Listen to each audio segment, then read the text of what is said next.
Hi, you're listening to the greatest radio station in the world. Alors bonsoir à tous encore. Merci déjà à nos invités d'avoir fait le déplacement virtuel sur Zoom. Déjà, on n'a pas pu se réunir en personne, mais je remercie déjà les invités qui ont bien voulu accorder leur présence sur la Minguis Radio 241.fm. Alors, d'abord, on a Monsieur Cédric Jomas qui est là, Monsieur Franck Mouchaboni et Monsieur Fayong depuis Delaware. Nous saluons tout le monde de Delaware, toute la famille. Alors, aujourd'hui, nous allons parler d'un sujet un peu à la fois triste, mais pour d'autres, c'est pas triste. Chacun a ses raisons. Nous avons cinq personnes qui ont qui sont allées visiter le Titanic récemment. Je crois que c'était dimanche passé. Et malheureusement, ils n'ont pas survécu vu que l'engin a explosé le dimanche même, d'après les dernières informations qu'on a pu recevoir. L'engin a explosé, je crois, 1 heure juste après leur descente. Donc, ceux qui ont entendu l'explosion, c'était bel et bien l'engin qui a explosé. Et puis, on n'a pas aucun survivant. Il y avait 5 personnes, je crois, un Pakistanais, son fils, un reporter français, le cofondateur aussi de la compagnie Ocean Gate et un explorateur britannique. Alors, d'entrée comme ça, on va commencer, Monsieur Franck Bonny. Quelles sont vos impressions et que pensez-vous de cet incident mais qui a pris les news de tout le monde entier, quoi?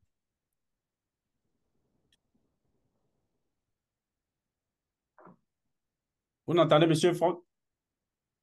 Mais merci, Monsieur Kambila, d'avoir invité sur le plateau de Mireguis. Mais c'est d'abord une triste nouvelle. D'abord, je tiens à présenter mes condoléances à la famille, aux familles éprouvées. Mhm.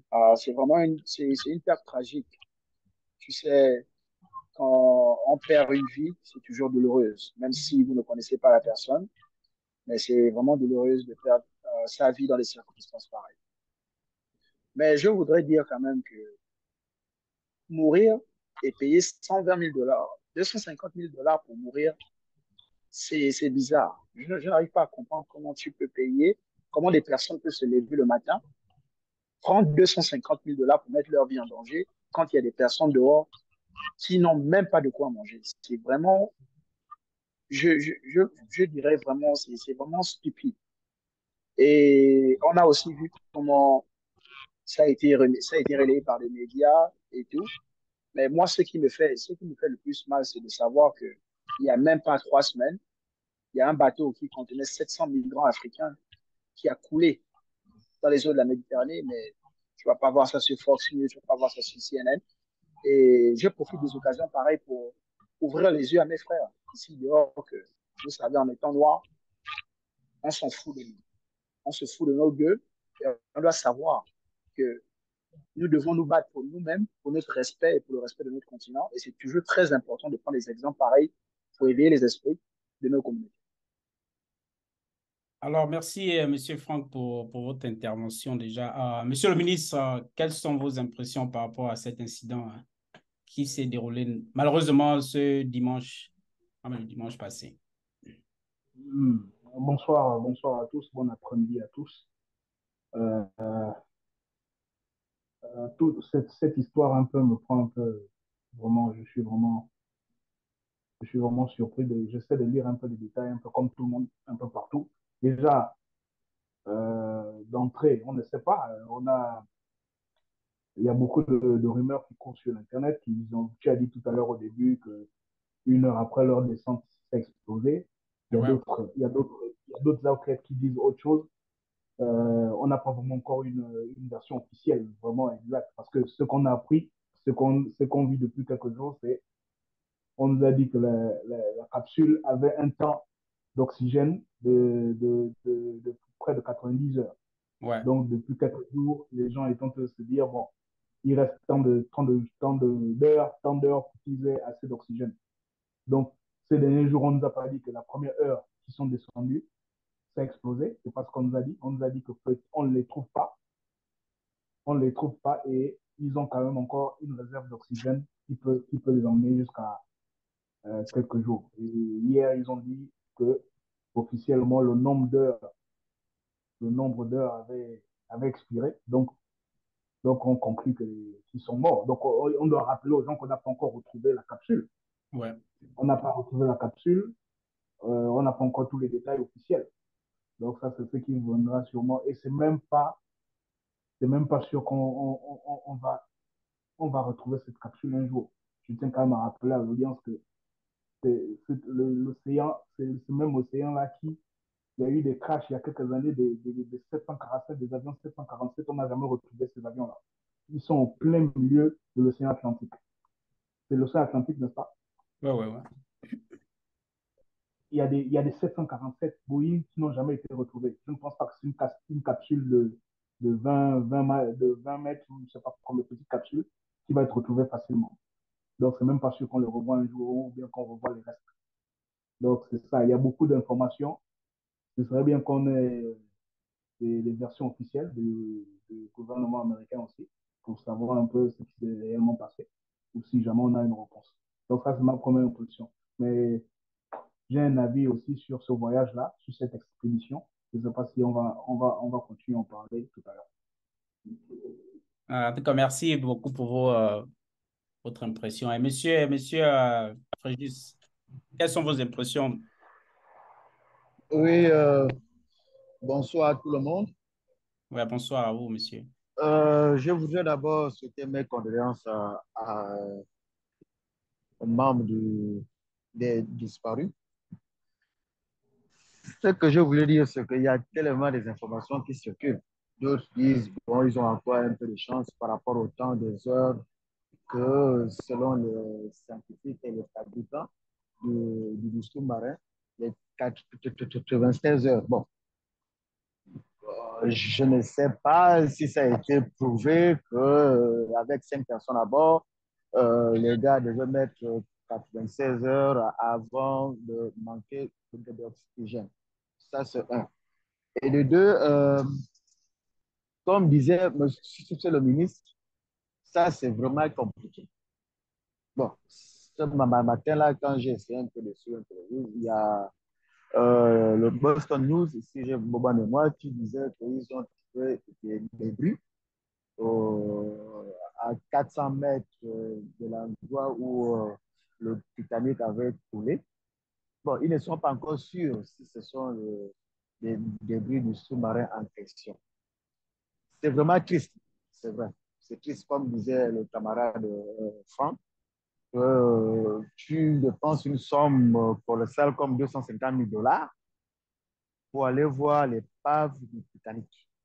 Et en fin de compte, nous avons le résultat que nous connaissons tous. Bon, moi, ma question est la suivante. À quoi ça servait?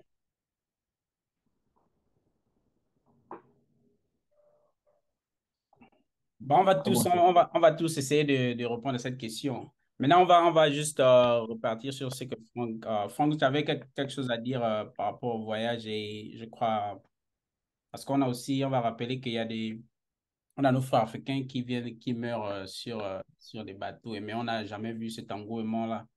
Vous voyez, quand on déploie la marine, on déploie même des avions français, canadiens, tout ça pour aller chercher les frais. Mais pour 5 personnes, parce qu'ils étaient peut-être, on va dire, riches, milliardaires, et voilà pourquoi ils sont allés. Et vous, quel est votre avis, Monsieur Franck, par rapport à cette situation? Quand vous faites le constat quand vous essayez de voir les deux situations, nos frères africains qui meurent et puis on les laisse mourir, et puis 5 milliardaires qui peut-être étaient déjà morts, comme on va dire, on a une version qu'on a qui, après 1 heure de descente, la capsule avait explosé.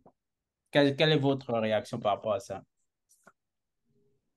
Bon, je ne vais pas te, je vais avouer que je suis aussi un peu, je n'arrive pas à comprendre comment tu peux payer autant d'argent pour mettre ta vie en danger. Il y a même un document qu'ils ont signé qui a risque de mort. Si ça a fuité que non, il y a risque de mort, est-ce que tu mets ta signature sur quelque chose qui te dit que tu vas mourir? Ça, je n'arrive pas à comprendre. Parce que, genre, parfois, on te dit, bon, Tu pars peut-être supposons que tu pars peut-être pour une activité peut-être dans les Caraïbes. On te dit que bon, il y a un risque de blessure. Oui. Ça, c'est concevable. On te Mhm. dit qu'il y a un risque de mort. Tu pars, tu signes quoi? Bon, moi, je me dis peut-être qu'il y a quelque chose que les gens ne nous disent pas. Peut-être qu'il y avait aussi personne à bord de ce sous-marin. Personne ne le sait. C'est une hypothèse. Oui, C'est une oui. hypothèse. Il y avait personne à bord de ce sous-marin et les personnes se sont mis dans des problèmes et ils ont voulu disparaître. Bon, ça, c'est une hypothèse. Deux, aussi, l'hypothèse de la mort est avérée, qu'il y avait 5 personnes à bord de ce sous-marin et qui sont morts. C'est bizarre. Je n'arrive pas à comprendre comment tu vas payer pour mettre ta vie en danger. Je n'arrive pas à comprendre. Tu peux avoir tout l'argent du monde. Bill Gates est l'homme le plus riche du monde. Pourquoi il n'y a pas Bill Gates sur cette capsule-là? Il faut que les gens apprennent à comprendre que vivre sous adrénaline, c'est bien, mais parfois, il faut garder la raison. Bon, maintenant, je reviens sur le sujet de, de, de, des médias. Moi, je veux vraiment que, monsieur le ministre et le grand Frégis, il faut vraiment que non, on utilise ce genre d'exemple pour sensibiliser la jeunesse et nos frères africains. On a été tellement marginalisés au long de l'histoire que même maintenant, on est toujours marginalisés. Mais il faut qu'on se réveille en tant que peuple. On ne peut pas dire qu'on veut qu'on nous respecte, mais chaque jour, il y a des trucs, il y a des trucs comme ça qui nous montrent à quel niveau de la société on est relégué. Nous, on représente la jeunesse, on représente la nouvelle génération l'émancipation des peuples africains. Il faut que nos frères se lèvent et se battent pour leur liberté et leur respect. Voilà nos frères qui meurent tous les jours. Mais tu ne vas pas voir Fox News ou CNN se mettre à pleurer, se mettre à déployer la marine, et se mettre à déployer, d'avoir des recherches peut-être au nord de l'Afrique pour trouver nos frères. Ça ne se passe pas. Mais on est toujours là, on lèche le cul des autres, excusez-moi l'expression, mais on est toujours là à lécher le cul des autres. Ça ne doit pas continuer ainsi. C'est pour ça que les gens, actuellement, on est on est sur l'une des pires crises socio-économiques africaines de l'histoire. La pauvreté a atteint son paroxysme parce qu'on se sort de nous, on se sort de nos ressources, mais on part pleurer les morts des gens. On ne pleure pas nos morts. Regarde même les mentalités. Entre nous-mêmes Africains, il y a certains sur les réseaux sociaux qui sont là, rip, rip, rip.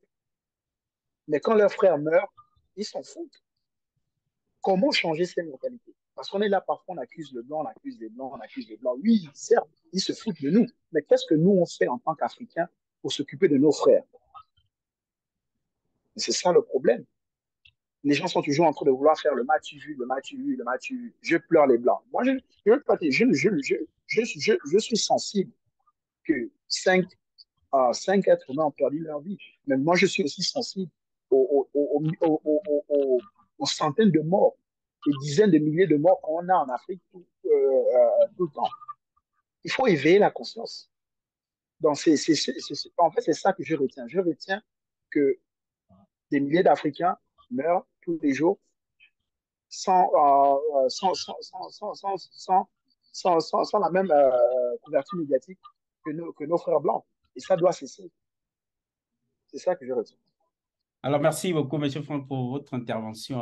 Monsieur le ministre, vous avez la parole pour la même question. Oui, monsieur Riquier, oui, Franck. Je vais commencer par ce point-là, ce point sur euh, le manque de coverage des médias sur le naufrage des Africains en Grèce dernièrement. Vous savez, Franck a parlé de la conscience des jeunes Africains, mais il y a une chose qu'on doit se rappeler. Quelqu'un d'autre ne peut pas écrire notre histoire. Quelqu'un d'autre ne peut pas relater notre histoire. On ne va pas toujours attendre que CNN, Fox News, BBC, Al Jazeera viennent parler de nos problèmes. Nous avons les médias en Afrique, nous avons les médias en ligne, nous avons les médias, nous avons les réseaux sociaux. Notre histoire, on peut l'écrire nous-mêmes, on n'a pas à attendre CNN. Je vous avoue que cette histoire des naufragés de la Grèce, jusqu'à peut-être hier, je n'étais pas au courant de ça. Pourquoi? Ce n'est pas CNN qui va venir écrire notre histoire, qui va venir raconter quand il y a eu le naufrage au Gabon, au large du Gabon. Ce n'est pas CNN qui va quitter pour envoyer les journalistes. Nous avons des journalistes, nous avons des médias, nous avons des plateformes. Nous devons nous faire connaître, nous devons faire connaître notre histoire. Ce n'est pas CNN qui va parler de nous. Si nous-mêmes, on ne parle pas de nous-mêmes. Il y a des sujets, il y a des sujets qui font, il y a des sujets d'actualité en Afrique qui deviennent, qui font le tour du monde parce que les gens commencent à parler de ça sur les réseaux. Mais ça, sur certains sujets, on ne le fait pas. On le fait sur certains sujets. Sur d'autres, on ne le fait pas. Les naufragés, 700 naufragés, je vous avoue que je n'ai pas vu cette histoire-là depuis des semaines, comme il dit que ça s'est passé. Donc, nous-mêmes, tu parlais de la conscience des jeunes Africains, nous-mêmes, on fait, on relaie, on relaie des choses inutiles, mais des choses importantes, on ne relaie pas. Parce que si CNN doit prendre un reportage, envoyer un reporter, c'est parce qu'il doit voir, parce qu'eux aussi voient ce qui trend en ligne, ce qui trend online, sur Twitter et autres, Facebook. Si cette histoire n'est pas explosée par nous-mêmes les Africains, eux-mêmes, ils ne vont pas faire de reportage dessus. Donc ça aussi, ça revient à nous-mêmes de le faire. C'est nous qui devons faire connaître notre histoire. C'est nous-mêmes qui devons écrire notre histoire. Ce n'est pas les Blancs qui vont venir parler de nous. Et aujourd'hui, avec les réseaux sociaux, une histoire part du continent autour du monde, ça se fait en une journée. Donc c'est à nous de faire sortir ces histoires-là. Et les Blancs vont voir, les autres vont voir. Et ils vont faire des reportages peut-être. Donc on a notre part de responsabilité là-dessus. Et donc pour continuer sur ce sujet, il y a il y avait un comédien, l'un de mes comédiens favoris aux États-Unis, il est décédé, il s'appelle Patrice O'Neill.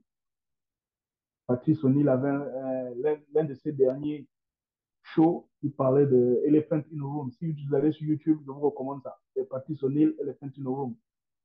Il commence à parler et il y a un couple un blanc et une noire, un blanc et un homme noir, et il y a un couple d'une fille noire et son gars noir. Il blague entre les deux familles. Vous pensez quoi? Regardez la fille blanche, elle est belle, elle est vraiment, elle a qu'un frère noir et tout ça. Il dit, vous pensez que si les deux là disparaissent dans la mer, ils sont sur le bateau, ils disparaissent, qui on va chercher pendant plus longtemps? La blanche ou bien la noire là? Il faisait cette blague-là et ça m'a rappelé, l'histoire là m'a rappelé ça. Il dit, vous pensez que qui on va rechercher pendant plus longtemps? La blanche ou bien notre sœur noire? Il dit, notre sœur noire là, ils vont souvent regarder, se mettre sur la plage, regarder, ah, non, on n'a rien vu. Mais la blanche, on va la chercher pendant des semaines, des mois, le temps qu'il faut. Et je pensais à ça. Quand vous parliez de quelles sont les ressources qu'on met pour aller retrouver 5 personnes. C'est vrai qu'ils sont riches, ils sont blancs. Et les autres, les naufragés, c'est des naufragés noirs, 700 naufragés noirs. Donc, tu vois l'importance aussi. Et je pensais à cette blague-là. Et c'est une réalité. C'est une réalité. Donc, revenons sur ces 5 gars qui décident. Vous avez dit de payer 250 000 dollars, 250 000 dollars pour aller dans une capsule, pour aller voir le Titanic. Il faut déjà rappeler que l'un des gars, l'un des millionnaires qui était dans cette capsule-là, avait déjà payé près de je ne sais pas combien, 25 millions de dollars pour aller dans le shuttle de l'espace de Elon Musk ils ont un truc commercial qui vont dans l'espace. Il y a Elon Musk qui fait ça, il y a, je crois, Amazon qui fait ça et puis Virgin, le gars de Virgin. Ils emmènent les gens sur le bord de l'espace pour des vols commerciaux. C'est pas vraiment dans l'espace qu'ils vont, mais ils vont au bord. L'un des gars avait déjà payé des millions de dollars pour aller dans l'espace. Maintenant, son nouveau délire, c'était d'aller voir le Titanic. Ces gens-là, quand ils ont l'argent, quelquefois, comme vous avez dit, ils ne savent plus quoi faire, ils doivent dépenser. Ils cherchent les sensations fortes, ils ont tout ce qu'ils veulent dans la vie. Ils cherchent les sensations fortes. Moi, quand j'ai vu le reportage, j'ai vu cette capsule-là. J'ai vu, on a montré les gars à l'intérieur. Déjà, même les toilettes, c'est quoi? Les toilettes, on leur donne des pots pour faire pipi. Ils sont à peine debout, tu ne peux même pas te mettre debout. Quand j'ai vu la commande, la manette qui téléguide ce truc-là, c'est une manette de PlayStation. C'est sûr, je ne demande pas, non, vous avez vu ça. C'est une Ah, manette oui, de oui, PlayStation. oui. C'est avec ça qu'il dirige cette capsule-là pour aller à plus de 3 miles sous l'eau, dans des endroits où c'est pas facile d'arriver. Là, dès le départ, si tu vois qu'un gars téléguide cette machine-là avec une manette de PlayStation et tu décides quand même que je vais faire ce voyage-là, tu décides quand même que je vais faire confiance à ça, à une manette de PlayStation pour mener à 3 miles sous l'eau. Ça, c'est quel niveau de sensation forte que vous cherchez, je ne sais pas. Ils n'avaient pas les autorisations du gouvernement américain. Ils peuvent opérer seulement au large de l'océan parce que ce sont les international water. Il n'y a pas de régulation en pleine mer. Il n'y a pas un pays qui peut réguler les différents vaisseaux. Donc, ils peuvent aller parce qu'il n'y a pas de régulation au niveau de la pleine mer. Sinon, ils n'avaient aucune autorisation du gouvernement américain pour que ce truc-là n'est pas fait. Ils ont décidé de le faire quand même. Ils connaissaient les risques. Vous avez parlé de ce qu'ils ont signé. Ils connaissaient les risques. Ils aiment les sensations fortes. Et franchement, quand j'ai vu l'intérieur, j'ai vu comment ils naviguaient ça ne me surprend vraiment pas que ce truc-là ait disparu. Et je suis vraiment étonné que les gens qui sont responsables des grandes personnes pour, acceptent de prendre ces risques-là pour aller voir le fameux Titanic. Et pour finir sur cet épisode, sur cette partie, je tiens à rappeler que le Titanic est tombé en quoi? En 1910 ou 1912. Vous savez, il a été retrouvé. L'épave là a été retrouvée près de 80 ans après. C'est dans les années 70 ou je ne sais pas quelle année qu'ils ont retrouvé cette épave là parce que c'était un endroit inaccessible. On ne pouvait même pas voir ça. Il a fallu près de 70 ans pour retrouver cette épave là. Et vous allez avec une petite capsule, vous avez dit que vous allez aller dans cette eau-là pour aller voir ça. Ben voilà. Je ne suis pas surpris et c'est comme ça. Avant que le grand Frégis prenne la parole, il y a quelque chose que je voulais aussi ajouter. Ouais, ouais, vas-y, Il, oui. s'est- il est même dit que avant ce voyage avait été repoussé à cause des mauvaises conditions, euh, à cause des mauvaises conditions météorologiques. Et il y a aussi un truc que les gens prennent à la légère actuellement, le phénomène du réchauffement climatique, que les gens sont en train de prendre à la légère. Regarde, par exemple, je suis à Richmond, depuis 3 jours, il pleut. Depuis 3 jours, il n'y a pas de soleil. C'est chose qui est vraiment anormale pendant cette période de l'été. Nous sommes en juin, fin juin, on ne doit pas avoir ce genre de weather. Donc, ce qui nous pousse à croire que le summer de cette année va s'étendre jusqu'en fin septembre, début octobre. Donc, actuellement, les océans, la- l'océan est très dangereux actuellement. Donc, tous ceux qui prennent la mer, que ce soit par bateau, que ce soit même par avion, l'océan est très dangereux actuellement. Et ils ont profité juste d'un petit lapsus. Ils ont vu que bon, le temps devait être un peu mieux entre 7 heures et 7 heures. Et ils ont pris le risque de se mettre dans la mer compte tenu des mauvaises conditions climatiques. Donc, de un, normalement, la compagnie doit être sous déjà par rapport à ça. Et si je faisais partie des, des, S'ils des, ont des, signé, s'ils ont des signé, familles des retraités, Non, mais s'ils ont on me signé, rappelle ils ont signé des papiers qui la disaient compagnie oui, même, mais qui disaient même non, qu'ils ils ont signé. Je ne ouais. le refuse pas, Donc, mais le truc, normalement, la compagnie n'est rien à pas faire avec censée, ils c'est ne pas sont une pas bataille censés entrer d'avocats, dans les. oui. Oui, ils sont pas censés, en fait, ils ne sont pas censés entrer dans les eaux quand le climat n'est pas bon. De là, ça fait déjà, c'est une négligence du parti de la compagnie. Donc, j'espère que les avocats vont exploiter ça, au moins pour apporter quelque chose à la famille. Donc, j'espère qu'ils vont exploiter ça. Donc, un conseil que je donne à tout le monde actuellement, évitez la mer. Que ce soit les gens qui partent, comment on appelle ça, dans les Caraïbes, sur les bateaux pour faire la fête et tout, et éviter la mer actuellement. C'est très dangereux.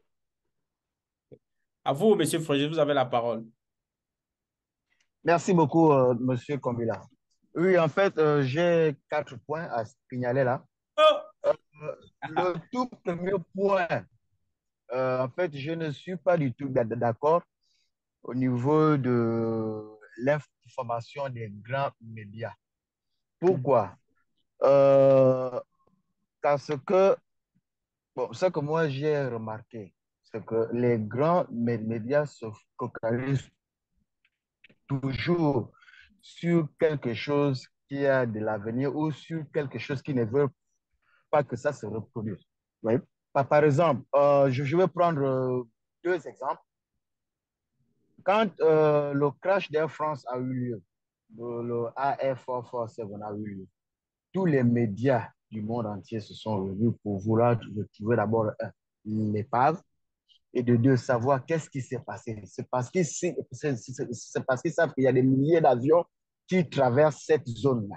On devrait savoir exactement qu'est-ce qui s'est passé pour que Air France, une grande compagnie comme Air France, puisse faire le crash à cet endroit. Et surtout que les membres d'équipage étaient vraiment des expérimentés. Ils savaient ce qu'ils devaient faire à tel moment, à tel endroit, et ainsi de suite. Bon, dès qu'ils ont retrouvé l'épave, ils ont retrouvé les boîtes noires. Et nous tous, on était au courant exactement de ce qui s'est passé. Et ça, en ce moment-là, bon, ce n'est pas que je garantis, mais à 99%, je ne pense pas qu'une autre compagnie aérienne puisse encore avoir ce genre d'incident à cette zone-là.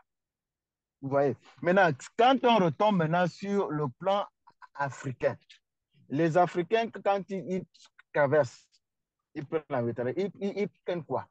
C'est des morceaux de bois qui collent partout, partout, et puis ils montent dessus pour vouloir traverser. Bon, donc, à beau leur dire non, ne faites pas ça. Ne faites pas ça. Moi, ce que moi j'ai remarqué, c'est que quand il y a un accident sur un appareil dans notre monde actuel, qu'est-ce que les ingénieurs font? Ils font tout et pour tout pour savoir pourquoi et comment éviter cela dans l'avenir. Ça, c'est un. Maintenant, je ne sais pas comment on va étudier un morceau de bois que les Africains prennent pour aller en Europe. Enfin, je ne comprends pas cette partie-là. Ça, c'est déjà un. Maintenant, deux, bon, vous savez, quand on est riche, hein, on a des chefs-là qui tombent sur votre tête, comme disait le ministre tout à l'heure, là, effectivement, il y avait un membre du sous-marin en question qui avait payé une affaire de 25 millions de dollars dans la compagnie du milliardaire anglais, là, le propriétaire de Virgin Airways, je ne sais pas quoi. Là. Oui, je pense que ça s'est produit de cela, je ne pense pas si c'est 2 ans ou 3 ans, un truc comme ça. Ils sont allés entre, je pense que c'était entre la navette spatiale, plutôt entre la station spatiale et la Terre. Ils voulaient voir comment la Terre, je ne sais pas si elle est ronde ou bien elle est ovale comme l'œuf, je ne sais pas quoi, avec les océans et autres. Bon, tant mieux. Eux, ils ont leur problème des millions. Moi j'imagine le problème des dollars ici. Maintenant, l'autre point, c'est que ce que le ministre, monsieur le ministre disait, ça c'est vrai, que c'est nous, Africains, c'est nous qui devons faire circuler l'information. C'est-à-dire, si nous avons quelque chose qui est arrivé au Gabon, c'est d'abord les Gabonais eux-mêmes d'abord qui devraient d'abord informer la population et informer le monde entier. Plus on informe, plus le monde entier est au courant et plus on va chercher aussi des solutions, comment on peut y remédier à cela. Bon, pour le cas de nos frères africains, je reviens encore, tout le monde a déjà parlé, les gars, là-bas, là, la route que vous prenez là, ce n'est pas bon. La route là, ce n'est pas bien. Je suis sûr et certain que ce qui est arrivé à nos regrettés disparus, je ne pense pas que d'ici quelques mois, il y aura encore des gens qui vont vouloir s'hasarder à faire ce genre d'expérience. Non, c'est ça le problème, Frégis. Je ne pense pas. Le problème, c'est que quand on parle d'un bateau qui naufrage, on ne parle pas de 10 bateaux qui passent. Les gars là ne tombent pas tous les jours. Il y en a qui passent. Et il y a d'autres qui arrivent en Europe, ils disent à leurs frères en Afrique qu'on est passé. On a un accident peut-être 1 ou 2 fois dans l'année, mais pendant toute l'année, les bateaux la passent. Il y a d'autres qui traversent. Oui. Il y a d'autres qui passent, il y a d'autres qui réussissent à traverser. Et ils disent à leurs frères qu'on est passé. Si tu remontes, voilà. Ce n'est pas le premier accident qu'on a eu sur ces eaux-là. Non. Les gens continuent à le faire parce qu'il y a beaucoup qui passent. Et quand les bateaux la passent, on n'en parle pas. On ne parle que quand il y a un accident. Mais on n'en parle même pas, en fait. Même quand il y a On des n'en parle même accidents, pas. on ne D'ailleurs, parle même pas. quand il y a l'accident, on n'en parle pas On beaucoup. ne parle pas, on ne sait pas. Mais tu veux me dire, Voilà. monsieur le ministre, on disait, on ne fait que passer notre temps à dire que nos frères, on doit parler pour nous-mêmes. Mais vous pensez que les Blancs ne sont pas au courant de ce qui se passe actuellement dans les eaux de la Méditerranée? Ils sont au courant, mais Ils sont ils choisissent de ne pas en parler parce que pour eux, ce n'est pas important. L'histoire de l'immigration, c'est quoi? C'est quasiment les pays européens, les pays de l'Ouest qui invitent nos frères à venir illégalement. C'est quasiment une invitation parce qu'ils ont besoin de cette main-d'œuvre-là. Ils ne vont jamais dire ça à la télé. Ils ne vont jamais dire ça dans les médias qu'on on a besoin de ces gens-là qui viennent. Ils vont toujours aller dire à la télé que, oh, fermez les frontières, on ne veut plus d'eux. C'est faux. Les corporations, les entreprises, les business, ils veulent cette main-d'œuvre-là. Sinon, ils devaient fermer ces frontières. Qui Elle est... traverse la frontière du Mexique aux États-Unis, c'est misdemeanor. Misdemeanor dans la loi, c'est la plus faible des sanctions qu'on va te donner. Pourquoi ils ne font pas des sanctions plus dures pour les gens qui traversent? Ils ont besoin de ces gens-là, mais ils ne vont jamais le dire à la télé. En Europe, c'est pareil. Ils ont besoin de ces Africains-là qui viennent en Europe pour travailler les boulots que les Blancs ne veulent pas faire. Mais ils ne vont jamais venir à la télévision dire qu'ils vont dire ça. Ils vont dire non, ces gens-là viennent nous envahir. C'est faux. S'ils Mais voulaient c'est bloquer la criminel. frontière, s'ils voulaient bloquer leurs frontières, ils allaient bloquer leurs frontières.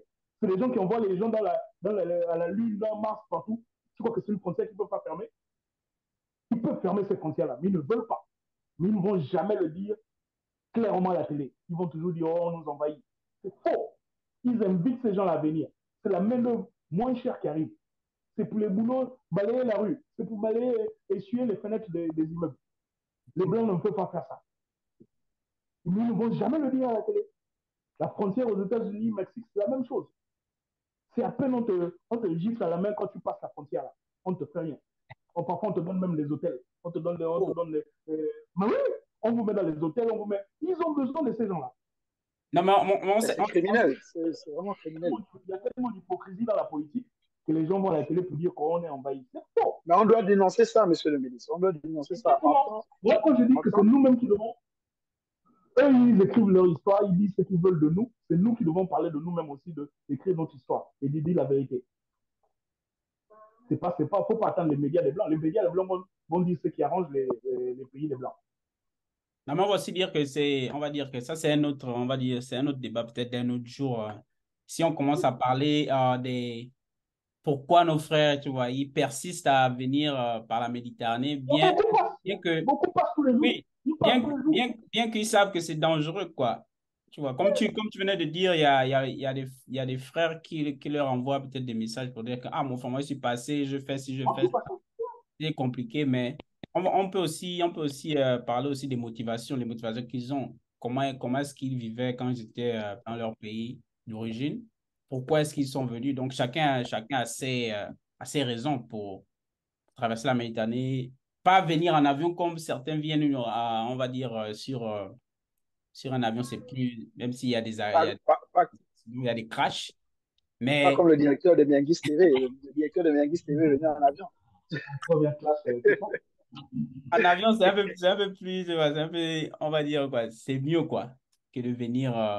Non, chacun a ses raisons, tu vois, chacun a ses raisons. Pourquoi est-ce qu'ils viennent aussi, même si, malgré qu'on leur dit que Il faut c'est pas qu'on dise la prudent, mais vérité. ils Ces insistent. pays-là ont les plus gros systèmes de défense au monde. Ils ont les plus gros systèmes, les plus sophistiqués, les systèmes les plus sophistiqués au monde.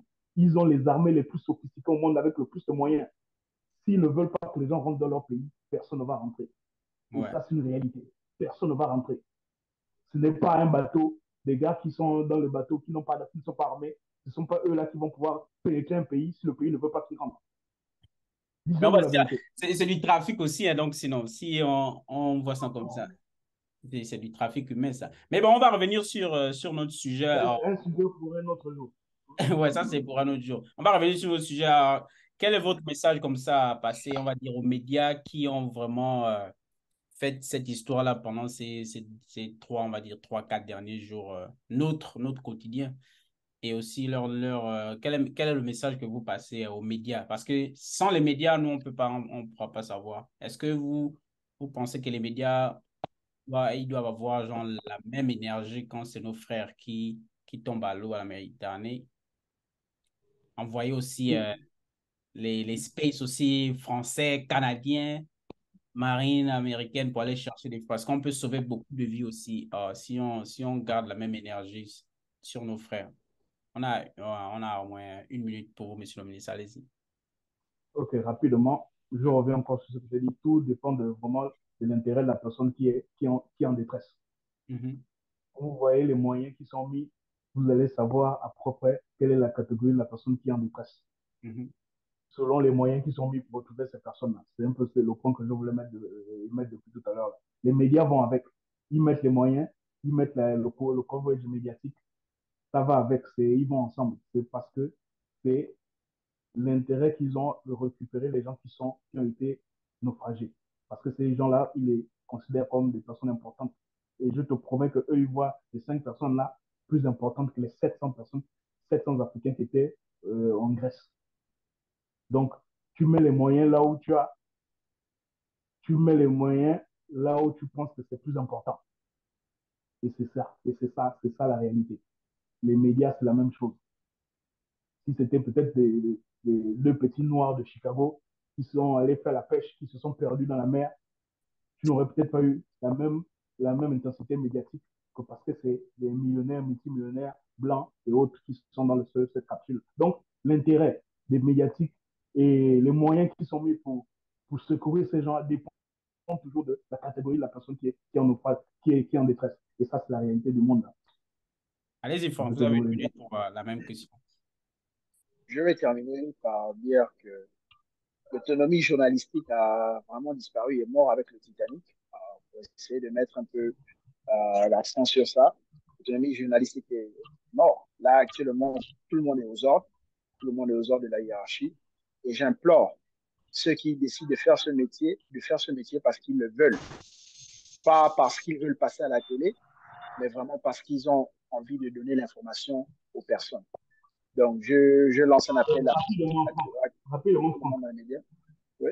si tu me permets, Franck, pour appuyer ce que tu viens de dire, il faut se rappeler que les médias sont des compagnies privées. Eux, les médias ne font que dans le profit. Ils s'en foutent des histoires, de la morale, de quoi. C'est comme ça que CNN a eu des problèmes il y a quelques semaines. Ils ont fait le town hall meeting avec Donald Trump. Ils ont eu des problèmes. Les gens disent comment on pouvait venir mettre le mensonge de ce gars-là à la télévision. Eux, ils voulaient les ratings, ils voulaient que les gens suivent. Donc, une chaîne de télévision, eux, ils cherchent, là, eux, c'est all about money. Ils cherchent les ratings et ils vont parler des histoires qui vont attirer les gens dans leur chaîne. Donc, ne pensez pas que les médias, ils sont là pour les histoires ou bien la morale. Ils sont aussi des entreprises et ils veulent faire de l'argent. Un dernier mot de fin, monsieur Frégé, s'il vous plaît. Vous avez la parole. Oui, monsieur Kombila, comme j'étais en train de le dire, qu'il ne faudrait pas que nous comparons l'incomparable. On ne peut pas comparer ce qui se passe à la traversée de la Méditerranée et ce qui s'est passé récemment avec ce petit sous-marin. Je ne sais pas s'il faut même l'appeler ainsi. Bon, bref. Parce que les Occidentaux, quand il y a un problème comme ça, ils vont chercher les l'épave, ils vont essayer de savoir qu'est-ce qui s'est passé et qu'est-il arrivé pour que cela ne se reproduise plus, pour qu'on ne puisse pas avoir encore ce genre de drame, en fait. Bon, chez nous, il y a aussi ce genre de choses. Je peux prendre un exemple ferme. La compagnie Ethiopian Airlines en 1996, l'appareil avait été détourné par des terroristes et par faute de carburant, l'avion a crashé sur l'océan Indien, entre Madagascar et puis le Sri Lanka et l'Inde, je crois. Mais les gars, ils ont investigué, ils ont cherché qu'est-ce qui s'est passé, pourquoi c'est arrivé, pourquoi pour que une telle chose n'arrive plus. Donc, quand vous dites que non, il y a eu 700 morts là-bas, bon, les gars n'ont pas parlé de ça. Bon, moi, je ne suis pas du tout d'accord sur ça. Les gars en parlent. Ils en parlent, mais ça arrive maintenant un peu trop. Les gars abusent. Chaque année, il y a peut-être 3 ou 4 bateaux qui chavent. Et ce ne sont même pas des bateaux. Moi, j'appelle ça des billes de Koumé. Vous montez sur une bille de Koumé et puis vous voulez traverser la Méditerranée. C'est comme ça que moi, j'appelle ça. Essayez un peu de prendre un bateau ou bien un ferry où il y a 1000 noirs africains qui étaient à bord et le ferry là chavire.